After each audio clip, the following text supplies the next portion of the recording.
Exercise number 3E.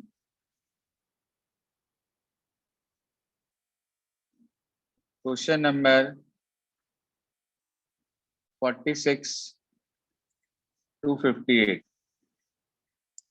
Last है ये हमारा इस एक्सरसाइज का। क्वेश्चन नंबर 46 से पढ़ना स्टार्ट करिए कोई भी एक student.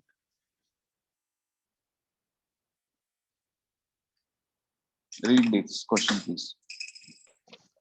Yes, sir. So on selling a tea set at 5% loss and a lemon set at 15% gain, a crockery seller gains ₹7.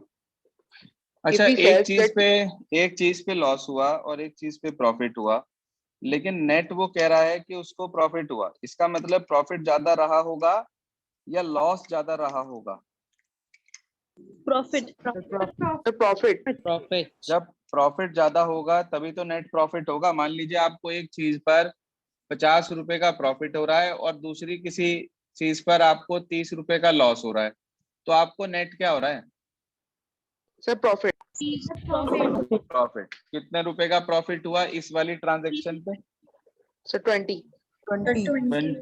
20 rupees का प्रॉफिट हुआ।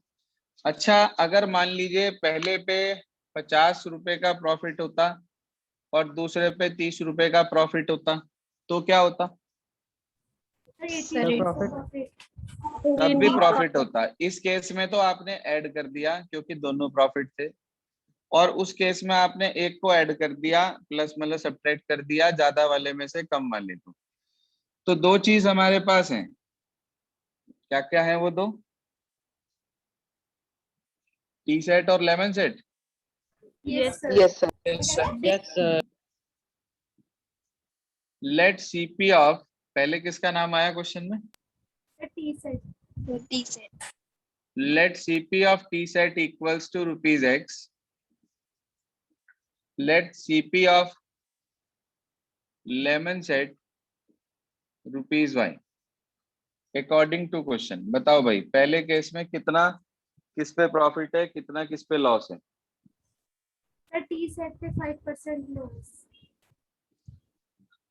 टी सेट पे 5% लॉस और लेमन सेट पे 15% गेन। 15% गेन। और नेट क्या हो रहा है? प्रॉफिट। सर प्रॉफिट हो रहा है 7 रुपीज। 7 रुपए का प्रॉफिट हो रहा है। देखिए, तो पहले हमने गेन निकाला, आपने गेन निकाला। पहले गेन का फार्मूला होता है gain percent upon 100 into CP.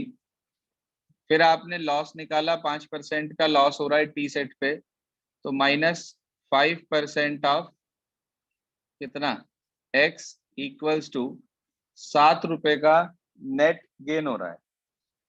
तो आपने इसका एलसीएम ले लिया, 100 उधर भेज दिया, तो ये आपके पास आ गया 15y minus 5x equals to 700। तो पहली इक्वेशन आ गई -5x plus 15y equals to 700।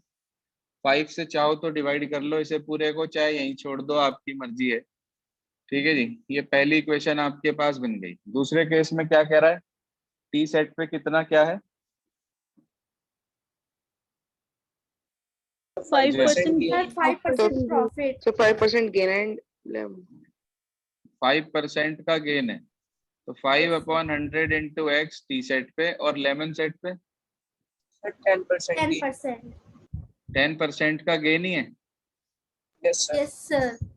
और नेट गेन 13। तो इक्वेशन आ गई 5x plus 10y equals to 1300। देखो, इस बात से हमें कोई लेना देना नहीं है हिंट में क्या बना और क्या नहीं बना।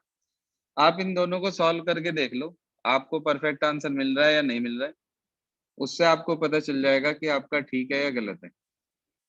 इधर उधर हिंट देखने की, झांकने की जरूरत नहीं है। क्वेश्चन नंबर 47 पढ़िए, इसे आप सॉल्व कर लेंगे दोनों इक्वेशंस को और एक्स वाई की वैल्यू निकाल लेंगे। पढ़िए क्या कहता है question number 47। Sir, a lending library has a fixed charge for the first 3 days and an additional पहले 3 charge दिन for के लिए, each day. तो late fix charge for 3 days rupees X और late charge for each additional day rupees Y. क्या कह रहा है क्वेश्चन में, पढ़िए जरा। Okay, sir. Sir, a lending library has a fixed charge for the first 3 days and an additional charge for each day thereafter. Mona paid rupees 27 for a book kept for 7 days while 7 दिन Tanvi के लिए रखी उसने book, 3 दिन के लिए तो x rupees लगना ही लगना है। कितने दिन रह गए 7 में से अगर 3 चले जाएं तो 4 दिन का एडिशनल चार्ज लगेगा, 3 दिन का चार्ज ये रहा। ऐसे ही अगले केस में कितने दिन के लिए रखा, 5 डेज के लिए रखा, 3 दिन तो उसके अंदर है ही है, प्लस 2 दिन एडिशनल रखा, उसके कितने रुपए देने पड़े, Sir 21. 21। मैं समझता हूँ बड़े आराम से आप इन्हें सॉल्व कर सकते हैं आप दोनों को। Yes, sir. बस इसके अंदर ये ध्यान रखना 3 दिन का फिक्स चार्ज है इसके अंदर, तो 3 दिन आपको माइनस करके तब इक्वेशन बनानी है, इसमें ऐसे नहीं बनानी है। Okay, sir. ये एनसीईआरटी में भी है, एनसीईआरटी का ऐसा- क्वेश्चन है। Yes sir. हाँ एनसीईआरटी में भी ऐसा क्वेश्चन है, बिल्कुल ठीक बात। इसके बाद आगे चलते हैं, क्वेश्चन नंबर 48 पढ़िए, जिसकी बुक में 58 है। Yes, sir. A number consists of 2 digits whose sum is 9. If 27 is added to the number, the digits change their places. Find the number. बहुत सारे क्वेश्चन करे आपने ऐसे। 10th प्लेस डिजिट को आपने x मान लिया और 1st प्लेस डिजिट को आपने y मान लिया। नंबर हो गया 10x प्लस y और नंबर बाय इंटरचेंजिंग डिजिट्स हो गया हमारे पास 10y प्लस x। उसने कहा दोनों डिजिट्स का सम 9 है, 9 दिया था ना, कितना था Sir, 9 है।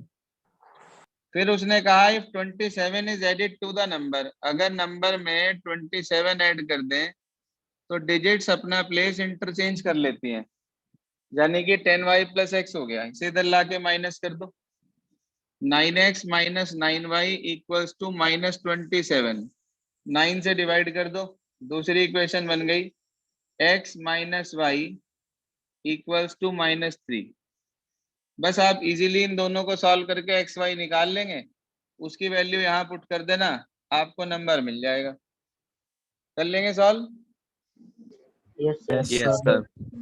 ये था हमारे पास क्वेश्चन नंबर 48। अगला पढ़िए क्या कहता है 49। Okay, sir. A fraction becomes 1/3 when 2 is subtracted from the numerator, and it becomes 1/2 when 1 is subtracted from the denominator. Find the number. हाँ जी, न्यूमरेटर हमने x मान लिया, डिनोमिनेटर हमने y मान लिया, फ्रैक्शन हमारे पास हो गया x अपॉन y। उसने ये कहा अगर न्यूमरेटर में से 2 माइनस कर देते हैं तो कितना हो जाता है फ्रैक्शन, 1/3. 1/3. 1/3। और दूसरे केस में कह रहा है अगर डिनोमिनेटर में से 1 माइनस कर देते हैं देन इट बिकम्स 1/2। बस क्रॉस मल्टीप्लाई करके 2 इक्वेशन बना लो, 3x minus 6 equal to y, 2x equals to y minus 1। तो पहली इक्वेशन आ गई 3x minus y equals to 6, दूसरी इक्वेशन आ गई 2x minus y equals to minus 1। बस इन दोनों को सॉल्व कर लो, एक्स वाई मिलेगा, यहाँ पुट कर देंगे, फ्रैक्शन आ जाएगा। बोलो कर लेंगे या कराऊं? कर लेंगे सर। ये था क्वेश्चन नंबर 49। इसके बाद आगे चलते हैं, देखिए ध्यान से क्वेश्चन नंबर 50 क्या कहता है, पढ़ना। Okay, sir. A father's age is 3 times the sum of the ages of his 2 children. 2 children, आप- ध्यान से सुनो। फादर की एज हमने मान ली x ईयर्स और लेट करेंगे सम ऑफ एजेस ऑफ 2 सन्स। वो हमने मान लिया y ईयर्स। अब पढ़ो अकॉर्डिंग टू क्वेश्चन क्या कह रहा है इसके बाद।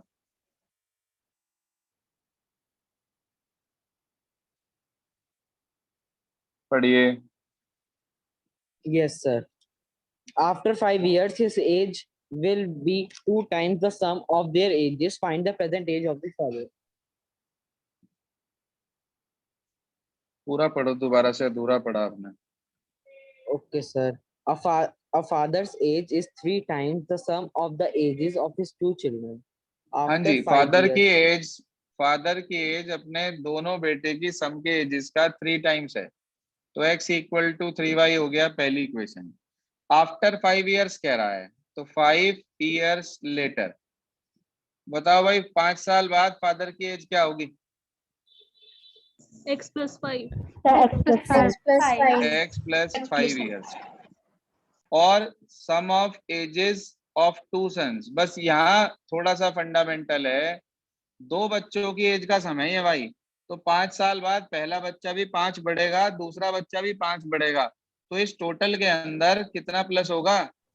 10 हाँ, अगर बच्चे 3 होते हैं यहाँ पर तो यहाँ 15 ऐड होता, बच्चे 4 होते तो 20 ऐड होता। ठीक है जी, इसलिए बस इस चीज का आपको ध्यान रखना है। उसने कहा 5 साल बाद फादर की एज ट्वाइस होगी दोनों बच्चों की एजेस के सम का, यानी कि इसका। तो आपके पास x की वैल्यू 3y है, यहाँ रखकर इसे सॉल्व कर लीजिए। पहले अंदर मल्टीप्लाई कर दी, 2y प्लस 20 हो गया, x minus 2y is equals to 15 आ गया। x की जगह पर 3y रख दिया, 3y माइनस 2y, तो y इज इक्वल टू 15 आ गया हमारे पास। 15 को इसके अंदर उठा के रख दीजिए, 15 3 जा 45, x 45 आ गया। देखो उसने फादर की एज मांग रखी है, तो फादर की एज आप कह देंगे कि 45 इयर्स हो गई, ये आंसर हो गया। चेक कर ले आंसर क्या आ रहा है।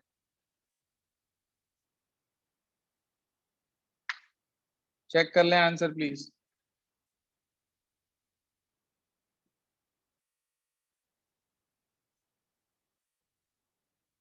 क्या आ रहा है भाई आंसर? यही है सर। Sir, अगला ये पढ़िए इसके बाद, अगला पढ़िए इसके बाद 51। Yes, sir. The sum of the areas of 2 square is 640 meter square. If the difference of their perimeter is 64 meter, find the sides of the squares.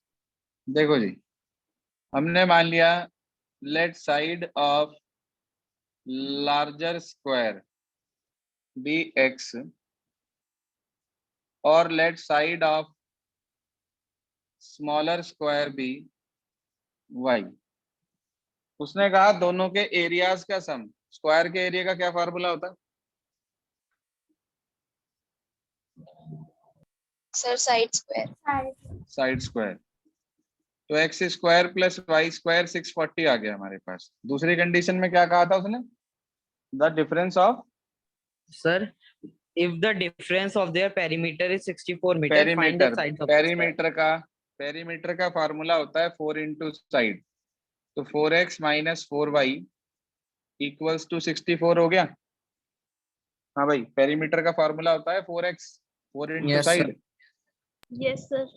बड़े वाला स्क्वायर जो है उसका पेरीमीटर ज्यादा होगा, छोटे वाला जो स्क्वायर है उसका पेरीमीटर कम होगा। दोनों का डिफरेंस 64 है, तो ये आ गया 4 से डिवाइड कर दिया पूरी इक्वेशन को, तो x minus y is equals to 16 रह गया। y को मैंने उधर भेज दिया, तो x की वैल्यू y प्लस 16 आ गई। इसे आप उठाकर पुट कर देंगे फर्स्ट इक्वेशन में। x की जगह लिख दिया y plus 16 whole square plus Y square equals to 640, तो ये आ गया y स्क्वायर प्लस 16 का स्क्वायर करा। हाँ जी, 16 का square 256 plus 32y plus Y square equals to 640, तो ये आ गया 2y स्क्वायर प्लस 32y। 256 में से 640 चले गए। हाँ जी, 256 में से 640 माइनस करके बताओ क्या बचेगा? सर 384। -384 इक्वल 0। इसे उठा के 2 से डिवाइड कर दिया, y² + 16y माइनस के 192। जरा फैक्टर बनाओ, 192 के माइनस करके 16 आना चाहिए।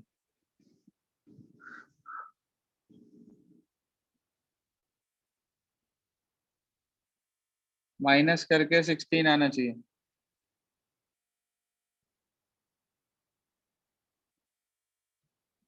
वन 192 के फैक्टर्स।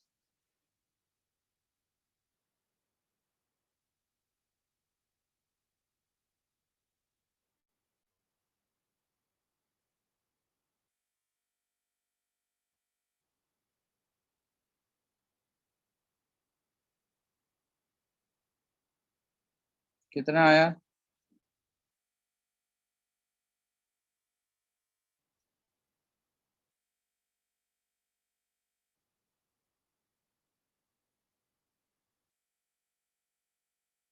चौबीस और 8। Yes, sir. बहुत देर लगी आप लोगों को, तब भी नहीं बन पाए। 2 फैक्टर आ गए, y की एक वैल्यू -24, एक वैल्यू 8। साइड माइनस में नहीं हो सकती, इसलिए ये कैंसिल हो गई। इसे उठाकर y को यहाँ रख देंगे, 8 + 16 24। चेक करना दोनों स्क्वायर्स की साइड, एक की 24 और एक की 8।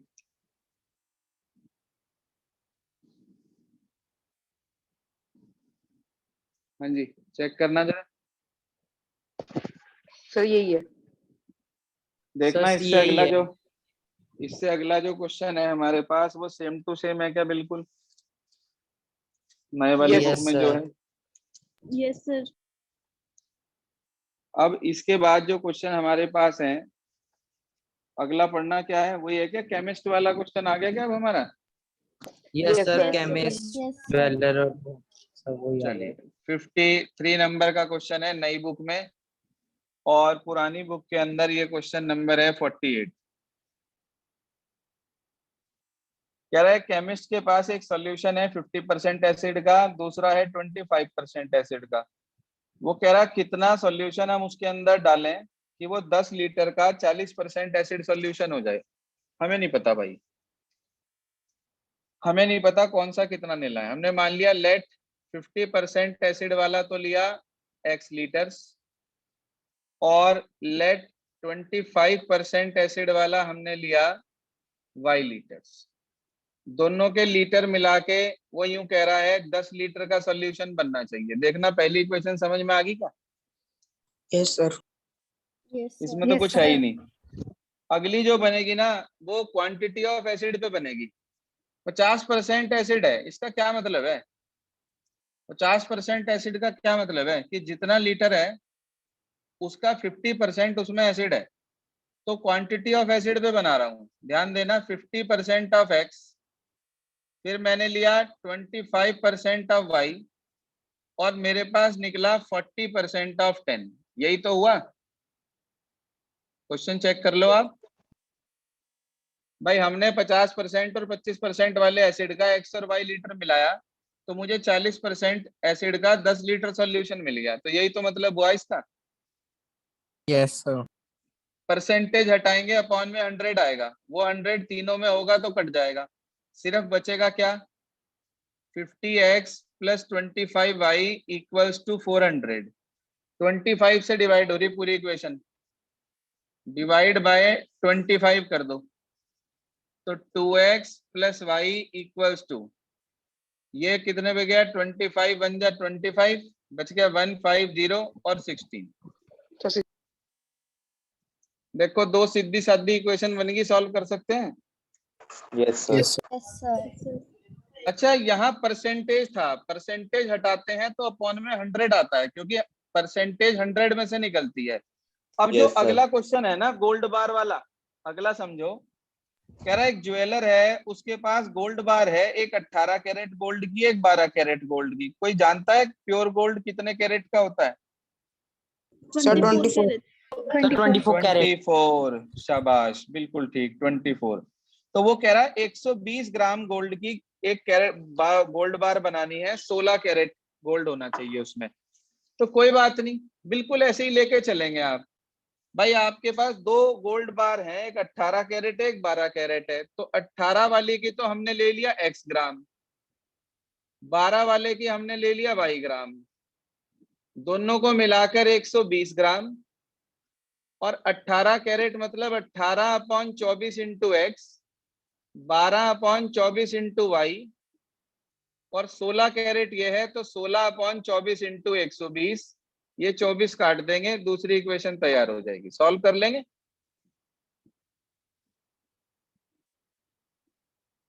हाँ भाई कर लेंगे सॉल्व।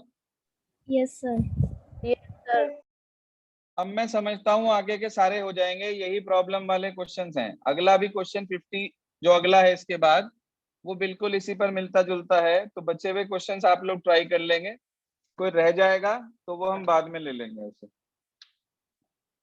कल का टाइम जैसा होगा ग्रुप पे बता दूंगा मैं आपको। बस आज के लिए इतना ही।